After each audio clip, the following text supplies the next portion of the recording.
Hello friends, it's Andrea and welcome to another Plan With Me. Since I'm still super busy with life, I've decided to super simplify this month, but still with a little bit of art. For this month, I decided to do a Lettermail/envelope theme. I used to make tiny versions of these out of Post-it notes. They were so adorable.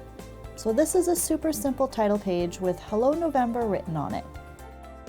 I colored the little stripes around the outside with a blue and red Tombow Brush pen. I will list these exact colors in the description box below. I think the most detail in this whole setup is probably this cute little stamp. Then I outlined the envelope and erased my earlier pencil mark guides for my stripes.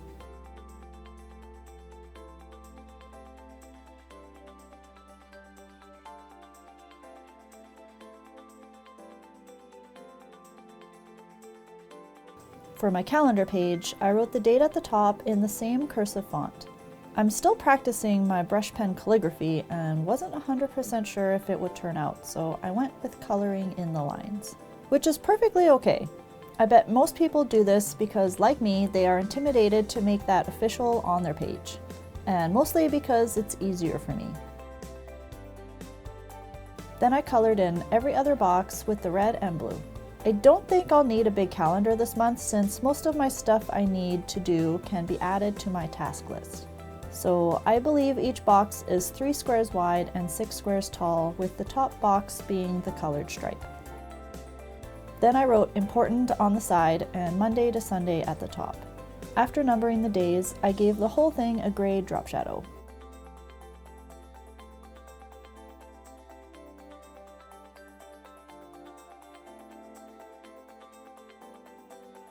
This next page is going to be very similar to my June setup, where I track almost everything on one page. I want to save time this month and just put a dot or X on each thing. Since last month became a gong show with being super busy and not even having the time to set up the next weekly, I decided to make this month a little easier on myself. For these past few months, I've been feeling very overwhelmed with everything that's been happening in my life. I've lived in my current house for over 10 years now, and I've never gotten to the point where I feel like I've completely unpacked everything. We were always so busy trying to accomplish the next step that we never got to enjoy the now moment. So as some of you know, my social media presence has been very limited. At the end of the video, I will go over how I still manage to track all these things without having my journal set up. In a nutshell, I decided to track all my daily habits, my mood, and my productivity all on one page. How do you guys do all your tracking?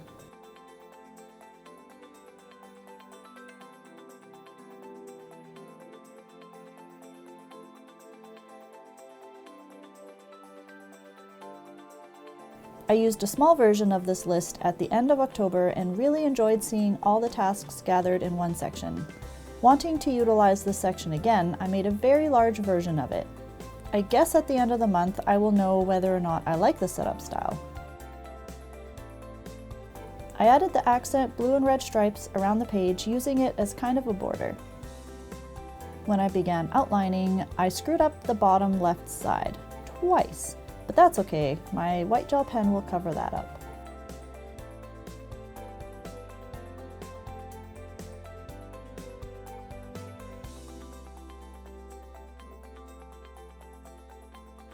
I kept my Polaroid memories the same as I do for every month.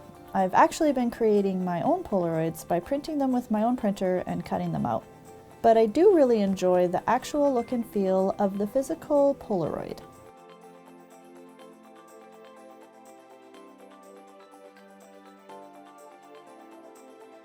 My brain dump is the same as always as well, even though I've recently flipped back through the year and have found the majority of them are bare. Guess I haven't had any good ideas lately. Not ones worth writing down, I guess.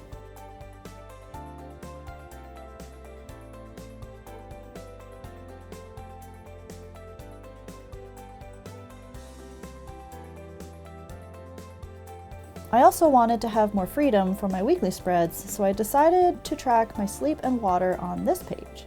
My meals will go on the next page. I figured if I wrote the times at the top as 2 sets of 12 hours, I would cover the day and the night. But I guess I could have just added lines over the original color to differentiate between AM and PM.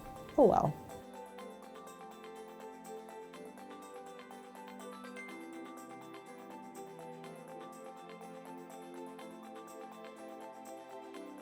So as you already know, this page will be an entire month of meal tracking. Nothing too fancy here, just 30 boxes. Do you meal track or meal plan? Currently, I've been a meal tracker, writing down everything I eat that day. I really want to start doing a meal planning section as well. I think it might help when you go to buy groceries to buy everything you need for that week. That way, I wouldn't need to run out to grab vegetables all the time.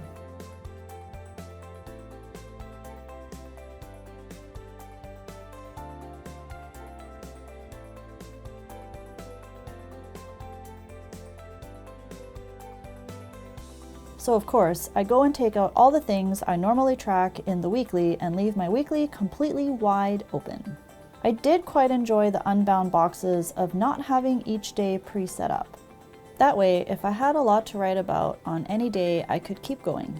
This also means that instead of just setting up 7 boxes at the beginning of the week, I know I have to draw the separator line at the end of every day. But since I write in my journal at the end of the day, I don't really mind this. How do you set up your weeklies? I really am missing all the scrapbooking and mixed media art painting. I'm hoping for next year to designate a little more time and to just get messy with the paint.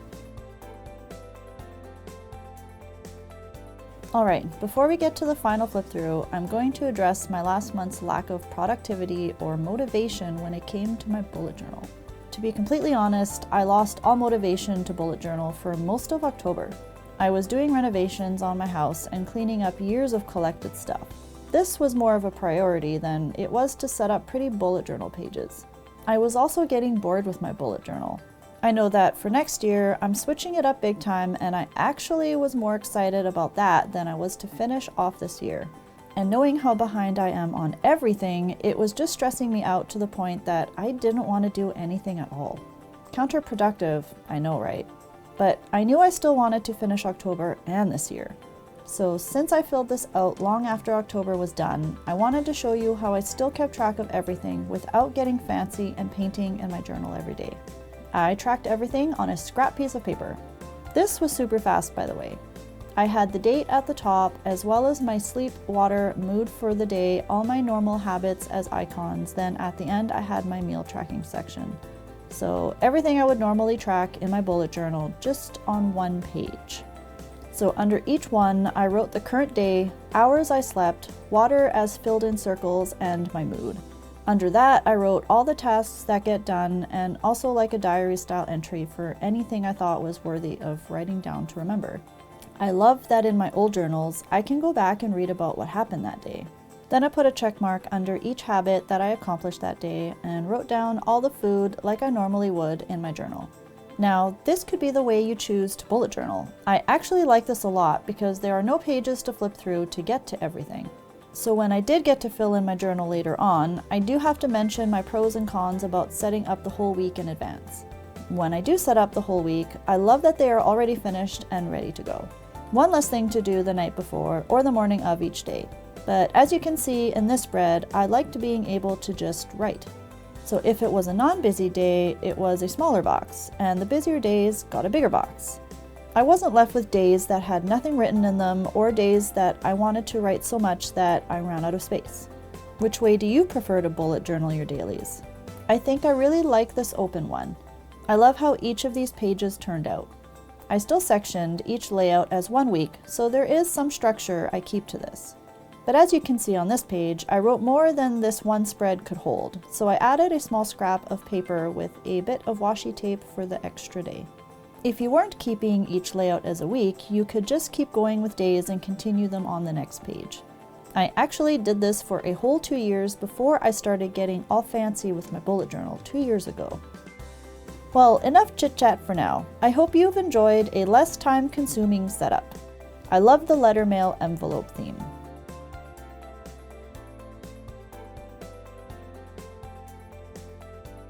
If you try any of the spreads I have created, please tag me on Instagram at Amazing-Andrea1. That's with underscores. I would love to see your recreations. If you don't want to miss next month's setup, don't forget to hit that subscribe button. As always, thanks for watching, and I hope to see you next time.